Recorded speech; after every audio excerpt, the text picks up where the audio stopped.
Πως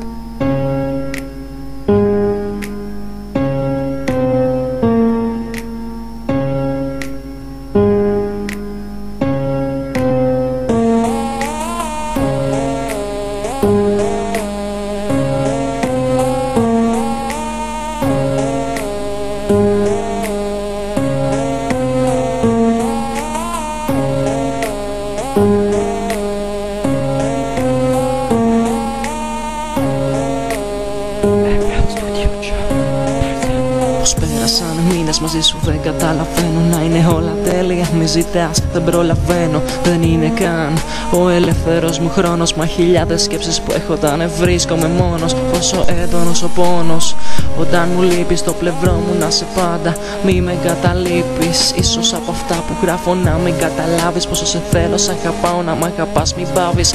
Κράτησέ με κοντά σου, μη με πληγώνεις, στάσου. Στα εύκολα, στα δύσκολα θα βρίσκομαι μπροστά σου. Κι όταν μου θυμώνεις, ήσου θυμώνω. Σκέψου τις ωραίες μας στιγμές, αυτές και μόνο. Πιστεύω πως δεν έχω ταλέντο στο να γράφω. Μ' αν φύγεις ξαφνικά δεν θα υπάρχω.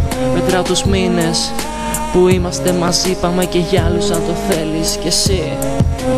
Κάποιες φορές πιστεύω πως σε χάνω και μένω μόνος μου εδώ, δεν έχω τι να κάνω. Δεν έχω άλλες δυνάμεις, σε σένα δεν σε φτάνω.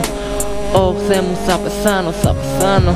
Περιμένω να γυρίσεις, να με αναστήσεις και τον πόνο που έχω στην καρδιά μου να τον εσβήσεις. Θα τα καταφέρεις, αρκεί να το θέλεις. Τον τρόπο για να γίνω καλά, εσύ μόνο το ξέρεις. Το βράδυ ήρθε πάλι, κλείνω τα μάτια στο σκοτάδι για να έρθω κοιμηθώ.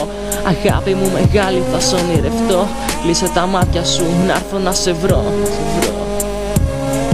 Στον κόσμο το δικό μας χωράμε μόνο οι δυο μας. Έχουμε ένα σ' άλλον τώρα στο πλευρό μας. Τίποτα δεν με νοιάζει όσο είσαι εδώ. Και το κάθε λεπτό που περνάει τόσο σημαντικό. Γράφω για να έχω κάτι να αφήσω. Κι αν γίνεις παρελθόν να μην μπορώ να σε σβήσω. Μα το υπόσχομαι δεν θα σε αφήσω. Μόνο αν το θέλεις κι εσύ τότε μόνο θα κάνω πίσω. Γράφω για να έχω κάτι να αφήσω. Κι αν γίνεις παρελθόν να μην μπορώ να σε σβήσω. Μα το υπόσχομαι δεν θα σε αφήσω. Μόνο αν το θέλεις εσύ τότε μόνο θα κάνω πίσω.